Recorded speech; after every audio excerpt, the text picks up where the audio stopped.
এই শীতের দিনে ১ কাপ ধোয়া ওঠা চা নিয়ে আবারও চলে আসলাম। কেমন আছেন আপনারা সবাই? আশা করছি অনেক ভালো আছেন।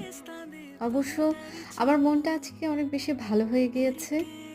ব্যালকনিতে যখনই তাকিয়েছি দেখি একটা টকটকে লাল রঙের জবা ফুল ফুটে আছে।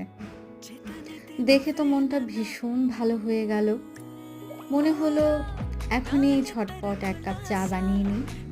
আর আমার কাছে চা মানেই আদা চা, লবঙ্গ চা আর যত মসলা চা আছে।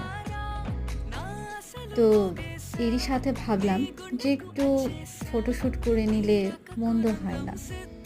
এই তো আমার শীতের সময়গুলো এভাবে কাটছে। আপনাদের এই শীত সময়টা কেমন কাটছে জানাতে ভুলবেন না কিন্তু।